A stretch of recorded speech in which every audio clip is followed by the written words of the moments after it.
Chers amis Toastmasters, chers invités, bonsoir. Je suis venu aujourd'hui de ma Bourgogne pour vous délivrer ce soir un discours sur la biodiversité et les licornes. Le sujet est d'importance, car l'ONU a publié un rapport en mai dernier sur la biodiversité. Le rapport est accablant et sombre, car 75% de l'environnement terrestre est gravement atteint par les activités humaines et il faut noter également qu'il ne reste plus que 30% d'oiseaux sauvages et 5% de mammifères. Le reste, c'est nous et nos animaux domestiques. Ça me rappelle mes 10 ans. À l'époque, j'avais constaté la disparition totale des hippocampes dans les ports de Méditerranée, alors qu'ils y proliféraient. Et je ne comprenais pas pourquoi. Ce soir, plutôt que l'épitomée du dernier livre d'Harvey Mead, je préférerais vous dire, premièrement, l'histoire du mot biodiversité. Deuxièmement, vous dire en quoi les licornes sont concernées par la biodiversité en levant le doute sur certains mythes qui les entourent. Biodiversité. Une définition pas évidente à trouver. Le 10 mai dernier, The Guardian publiait « Biodiversité », le mot que personne ne connaissait jusqu'à ce qu'elle commence à disparaître. Et plutôt que de vous demander la définition du mot biodiversité et vous donner des mots, ce soir, je vais soigner mes mots. En 1985, le mot biodiversité fait son apparition. Lors d'un congrès aux États-Unis, ils cherchaient un mot choc. Ils l'ont trouvé en utilisant le mot diversité et biologie. En 1992, le mot rentre dans le langage courant grâce au sommet politique de Rio. 25 ans plus tard, en 2010, les Nations Unies l'ont consacré mot de l'année pour la biodiversité. C'est une belle consécration, me direz-vous.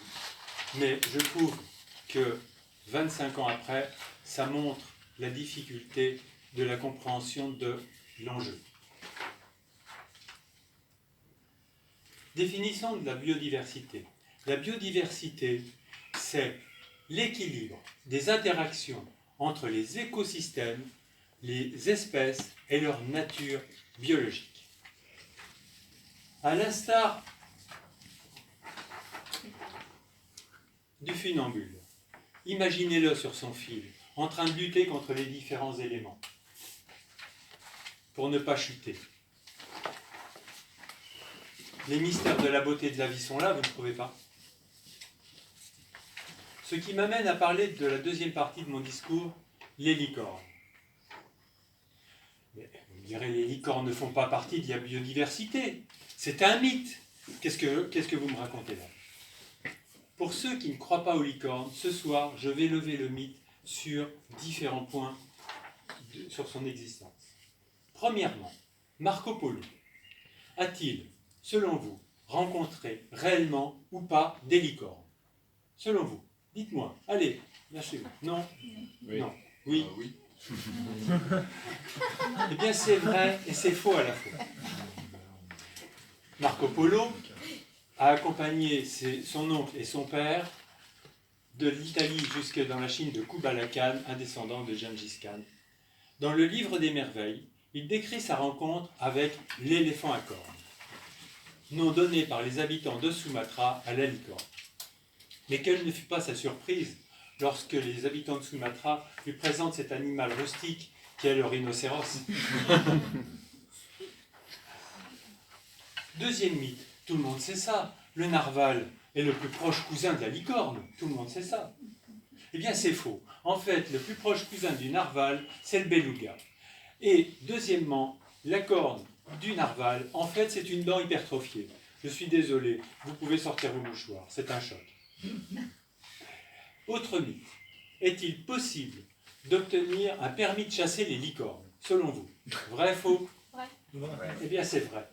L'Université du lac supérieur du Michigan délivre le permis de chasser les licornes, mais uniquement les licornes mâles, car jusqu'à maintenant, on n'a jamais trouvé de licorne femelle. Et attention, toutefois, il est interdit de chasser les licornes le jour de la Saint-Valentin. Autre mythe. Est-il possible, biologiquement, s'entend, de créer une licorne? Les paris sont ouverts, ceux qui perdent auront un gage. Allez-y. Oui. Tout est possible. Effectivement, c'est possible. Tous ceux qui n'ont pas répondu auront un gage. Monsieur Timothy Giselle a obtenu en 1982 un brevet pour pouvoir créer des licornes. Et non seulement il a obtenu le brevet, mais il l'a fait. Il a créé des licornes aux États-Unis, dont une a fait l'attraction d'un cirque dans tous les États-Unis. Rassurez-vous, cette licorne-là a eu sa retraite dans une maison de retraite pour licornes, bien évidemment. Pour ceux qui doutent encore de l'existence des licornes, eh bien, je vous donne rendez-vous à l'angle de la rue Saint-Denis et de la rue Mont-Royal à Montréal, car il y a la licornerie qui a ouvert ses portes en juin dernier. Et il est temps de conclure, car je souhaiterais vous annoncer de belles nouvelles. Premièrement, dans certaines parties du monde, la biodiversité augmente. Oui, vous avez bien entendu. Pour autant qu'on prenne soin de faire ce qu'il faut pour cela. C'est une bonne nouvelle, vous ne trouvez pas? Deuxième bonne nouvelle. De 2 millions d'espèces connues à ce jour, en fait, il pourrait y avoir 10 millions d'espèces supplémentaires sur notre planète. Ces bestioles-là vivent dans le sous-sol jusqu'à 5 km de profondeur. On les appelle des intraterrestres.